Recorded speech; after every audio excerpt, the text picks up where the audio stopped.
The Calgary Flames get their first win since the Rasmus Andersson trade as Matvei Gridin and Morgan Frost deliver key goals, which shows the Flames' future might be brighter if they make more space for emerging talent.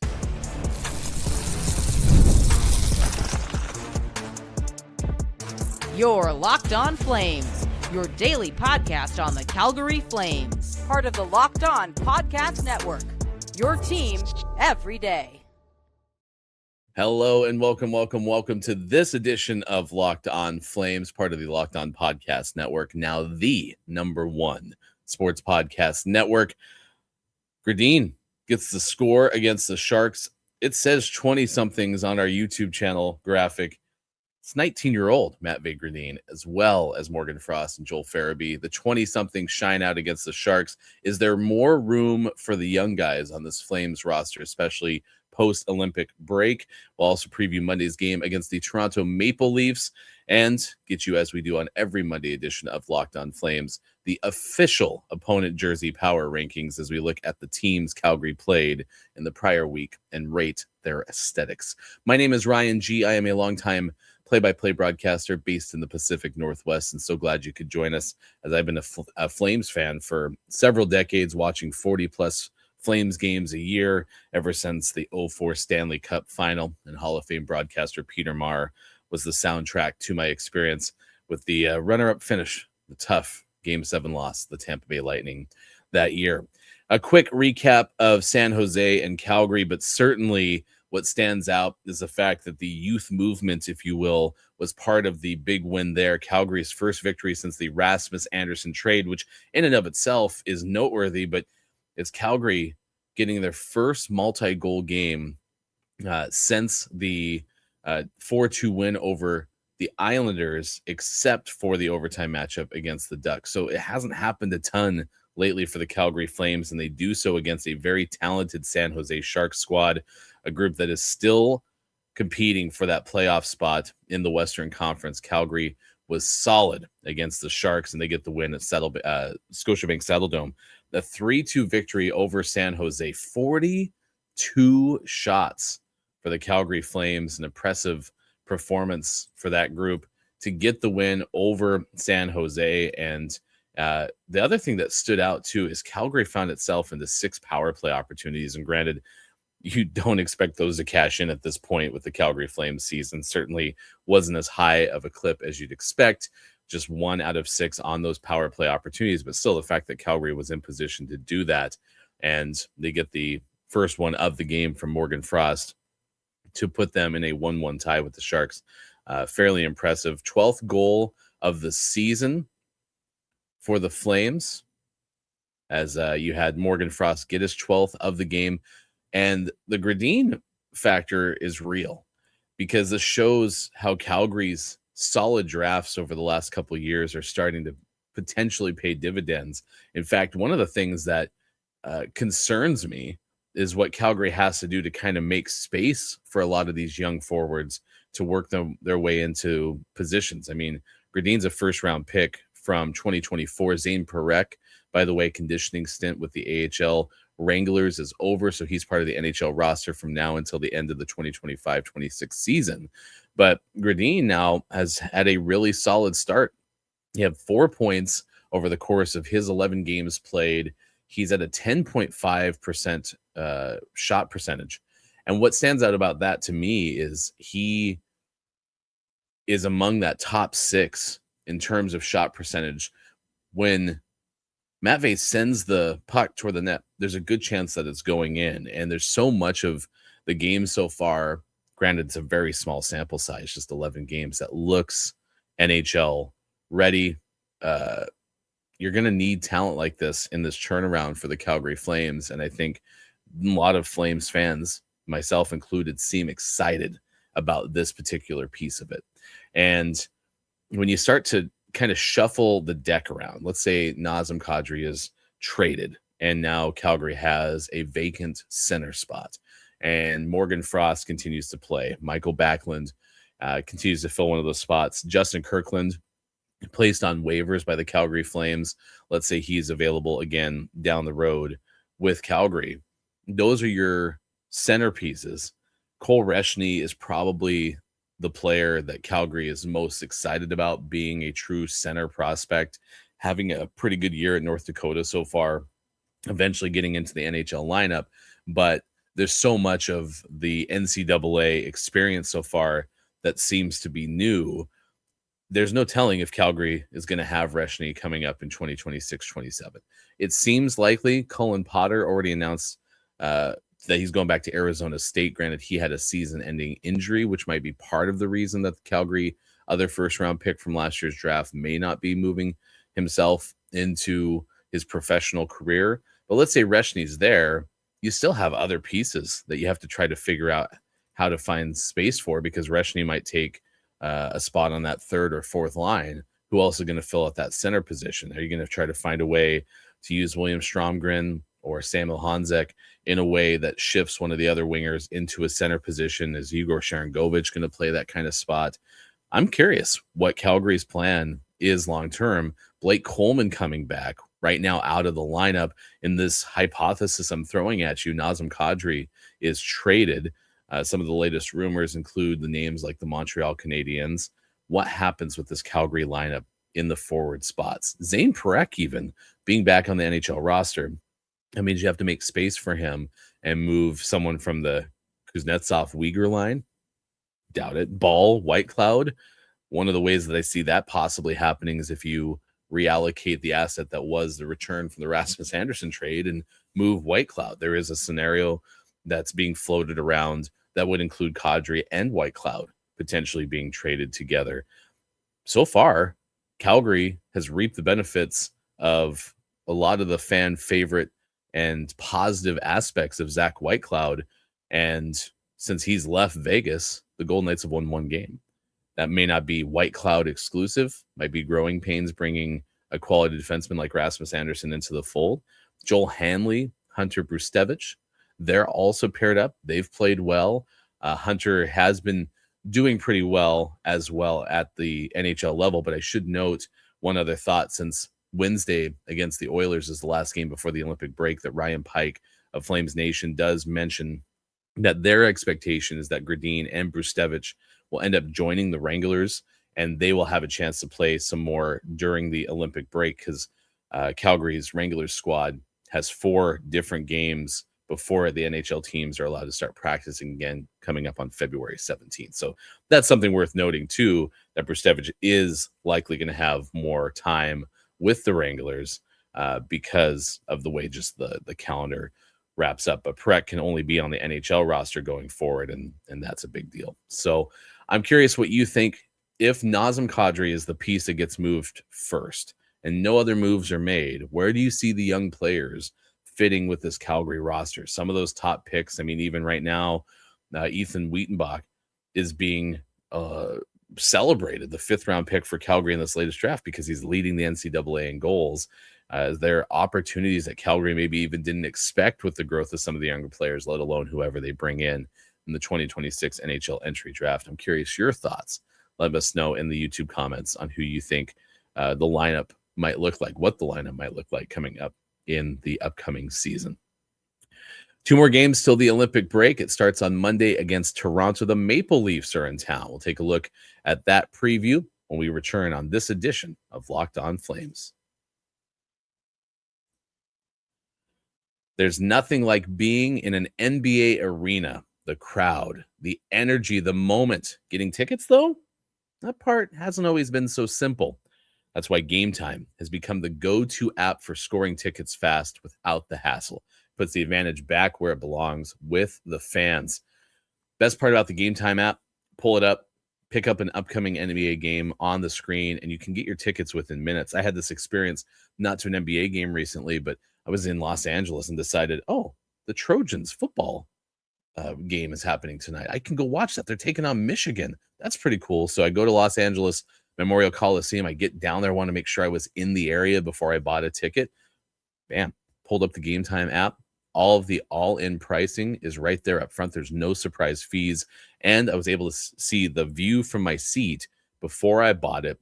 And there's this section called Zone Deals that you need to check out. You choose the section, Game Time picks the seats, and you save even more money. Everything is quick, intuitive, and stress-free from start to finish. So take the guesswork out of buying NBA tickets with Game Time. Download the Game Time app, create an account, and use code LOCKEDON for $20 off your first purchase. That's code LOCKEDON for $20 off your first purchase. Download the Game Time app today. And remember, it's gametime.co, not .com. Thank you so much for being part of the Everydayer Club. For those who have joined already with Locked On Flames, thank you so much for making Locked On Flames your first listen every single day. That Everydayer Club, man, we're getting such positive feedback from it. You get access to this members-only Discord channel that allows you to interact with other members of the Locked On community, hosts, other fans of shows, and that's a place where we want to see you there. Plus, get ad-free audio of Locked On Flames compatible with your favorite podcast app. Go to lockedonflames.supercast.com to learn more. The Toronto Maple Leafs are in town, Calgary, taking on the team from Eastern Canada, and a chance for the Flames to finish out the season with potentially a couple of other wins. Maple Leafs first, and then on Wednesday against Edmonton, Maple Leafs won 4-3 in that opening matchup, and Toronto 25-21-9 so far this season with a 9-12-3 record on the road. -11 in score differential. It's not been a great year for Toronto. There's been a lot of struggles with this Maple Leafs team right now, sitting about 8 points out of a playoff spot. So you have somewhat of a similar season going on right now for the Maple Leafs. Austin Matthews, 4 goals, 5 assists over the past 10 games for the Maple Leafs. And Calgary, this is a winnable game. Maple Leafs are down right now, 2-6-2 in the last 10 contests. And if you're looking for Calgary to find ways to win games, then you're probably not part of Team Tank. That San Jose game on Saturday was arguably one of the most entertaining ways to not add a little of the extra accomplishment for Team Tank. You don't want to see the team win. Obviously, the Flames do if you're part of Team Tank, but they did so in a very entertaining fashion too, which was really neat to see. Calgary, meanwhile, though, 14-9-4 in home games and 8-11-3 when they have committed fewer penalties than their opponents. It's not often that Calgary is doing that, let alone getting victories in games where they do, because the power play has been so tough for Calgary this year. But there's frustration across the NHL, and our friends over at Locked On Leafs express it in one of their latest episodes. What the point differential is between these two teams. Calgary's at 50, Toronto at 59. So it's all right. It's going to be difficult for them to finish in the bottom 5. Like, they really would have to absolutely 18-wheeler off a cliff to finish in the bottom 5. Right now, it's currently Chicago has the 5th last spot with 51 points. Then Calgary, then the Rangers, then the Blues, then the Canucks. So far out. Like, the Canucks are 17 points worse than the Maple Leafs. That's how bad it's been in Vancouver. But the Blackhawks, yeah, they sit there in the 5th last position with 51 points. Can the Leafs fall so far that teams like Chicago and Winnipeg, who are 7-8 points back, can they leapfrog them to allow them to drop out that far? I don't know. But losing to teams like the Jets or like the Blackhawks or like the Calgary Flames, who are 9 points back of the Leafs, does make it a little bit easier to do so. Team Tank is ripe with Toronto too, but it's not looking as good for the Maple Leafs fans, because you look at the Athletics' latest predictions for top 5 pick coming up in 2026. Right now, the Leafs are number 12 on that list for the number 1 pick for a top 5 draft pick. Same spot. Calgary is 79% on the way to having a top 5 pick, and right now probably slotted into number 2 is what it looks like the most likely outcome for Calgary, especially considering the schedule is so tough for the Flames going forward. And so Leafs fans are frustrated. It's very, very difficult right now to see any light at the end of the tunnel, especially when your team, as bad as Calgary has been in the last 10, the Maple Leafs have been even worse. They're only averaging 2.6 goals per game, but they give up 4.2, and that's a big difference because Calgary's last 10 games, just 2.5 goals per game, and they played well against the Sharks. And that's another perspective I want to bring in too. I just played that clip from Locked On Leafs. What about Locked On Sharks and some of the things that they took away from the Calgary game on Saturday that might inform how Calgary approaches the matchup with the Maple Leafs on Monday? The Sharks just got outworked, to be honest, outworked by the Calgary Flames. And this is not the first time this has happened to San Jose against Calgary, because you think back to the last time that these two teams played in Calgary and the exact same thing happened where the Flames honestly just outworked San Jose in that game. And the same thing happened today where, right, Calgary, they're not a sexy team. They're very straightforward, heavy. We're going to forecheck. We're just going to outwork you, outgrind you type of team. And they did that to San Jose today. And these are big time lessons for San Jose if they want to be a playoff team that they inspired to be. Is how do you face and how do you overcome some of these types of teams? And that's interesting perspective too, because Calgary isn't a team that's over or maybe outrunning you is the best way to give terminology to it. Trying to find the word. They're not going to be faster than a lot of the teams in the NHL. Of course, they're not going to score more, but to hear this idea of being able to outwork you, I think is legitimate. Morgan Frost had a pretty good game on Saturday, and right now is doing some good things for Calgary with 4 goals, 3 assists over the last 10 games. And part of that goes to why he was successful is because the way that he was skating and the way that he was moving. It's something that Ryan Huska and Morgan acknowledged when they talked to NHL Flames on X after the game Saturday. I think I was moving my feet.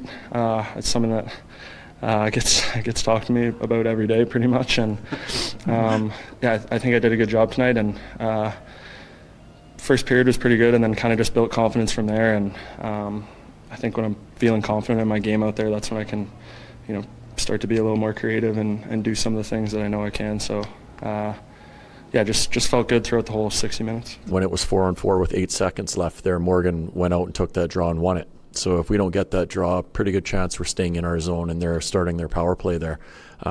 So if you get centermen that are that way, one, for them, they earn more ice time. They're going to be out in a lot more key situations, which they all want. But I think it gives the team a lot of confidence knowing that if we're in a situation where we need a key win, we're going to have a guy that's going to do that. So when you go 14-4 in the circle, that's a big thing.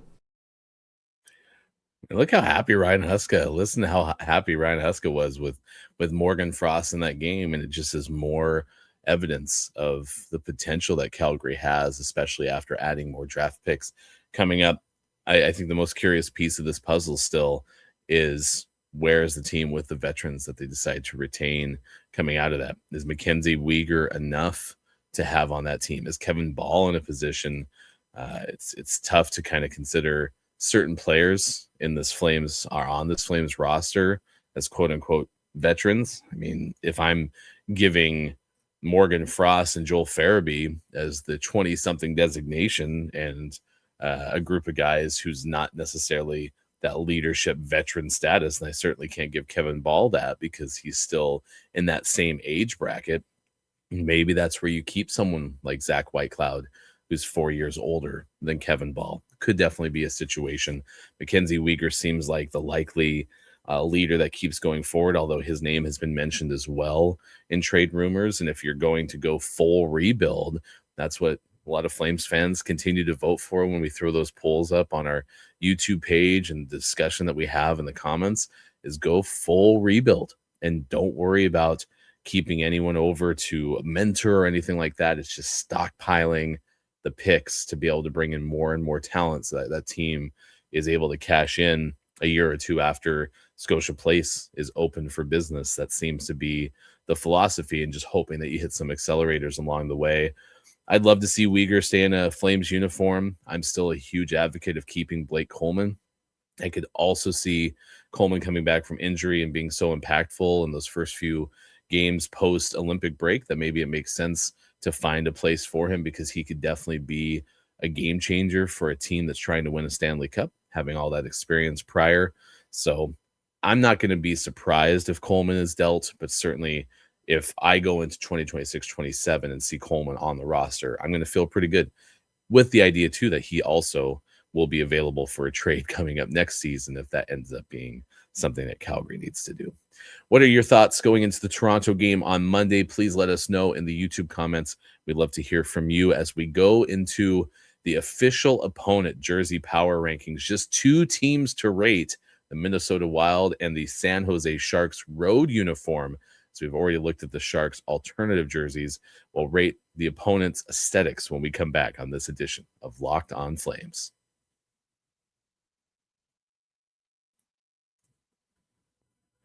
The NFL playoffs keep rolling on. It's last call for football on FanDuel.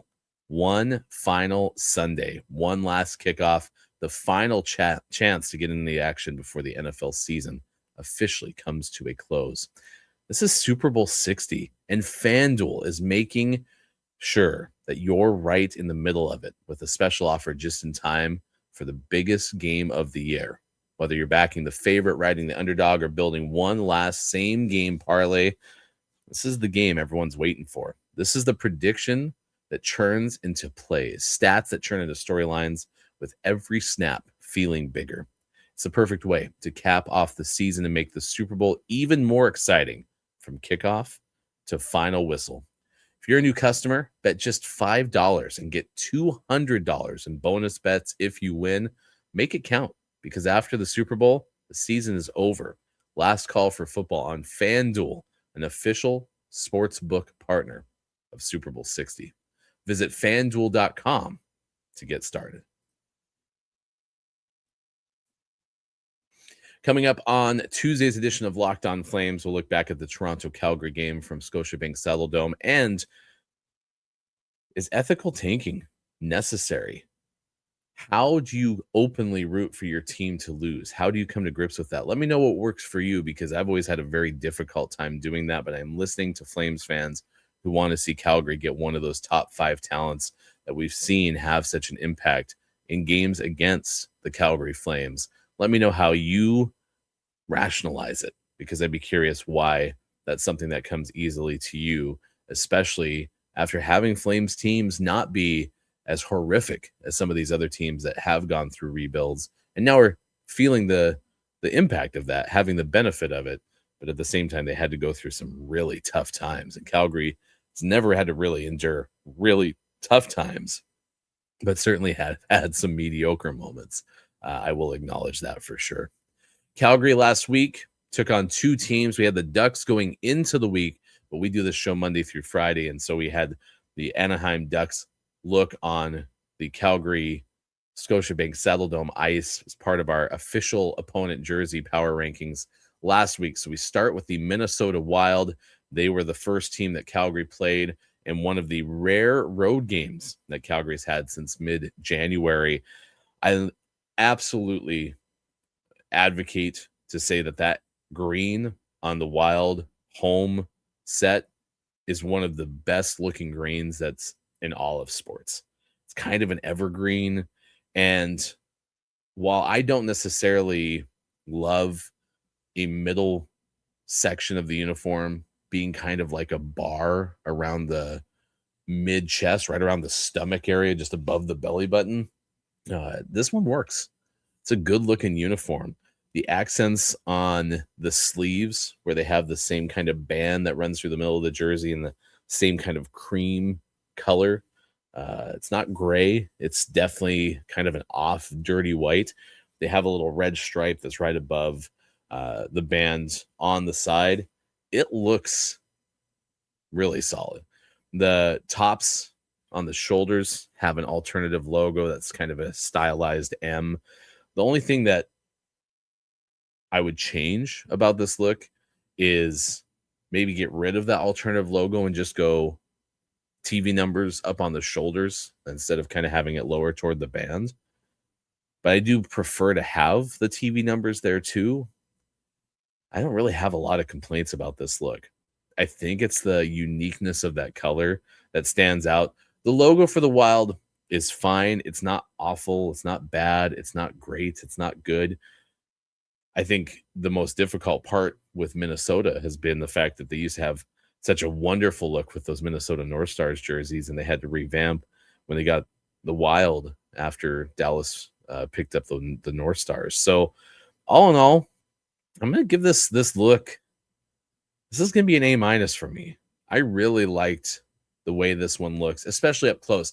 On TV, I'll admit that it's not my favorite uniform combination, but this one definitely is worth giving a little bit of due. So Minnesota Wild fans, you have a pretty good look on home ice, especially because I think you make that mid shirt band work that wraps around. If you don't know what it looked like, go look for some Northwestern football uniforms from the last decade and a half. They had a band that went right around the middle of the jerseys, and it did not work. But that's on the football field. On ice rink, I think this is a pretty good look. I'm going to go into the A- zone for the Minnesota Wild, right up there with some of the other looks that we've seen, including the San Jose Sharks alternative jersey, which is black and has the alternative fin logo. That was a B+ for me.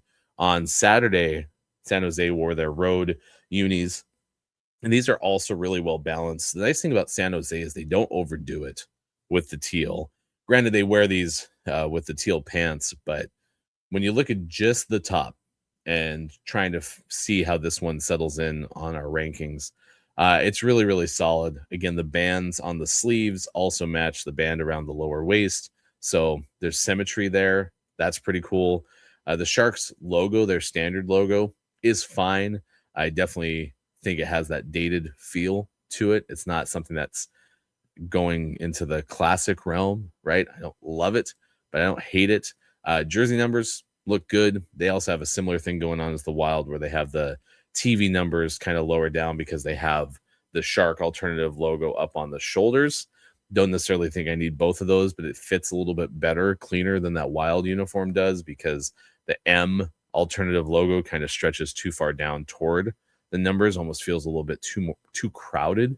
In many ways, not the case with the San Jose look. So overall, I like this jersey. I just don't also think it's terribly remarkable. Like I said, the distinctness of the evergreen that the Wild has, that color really pops to me, and they use an off-color white really well with their uniforms, whereas there's nothing remarkable about the San Jose uniform. And so in that respect, kind of just hangs middle of the road for me. It's a little bit better than just basic.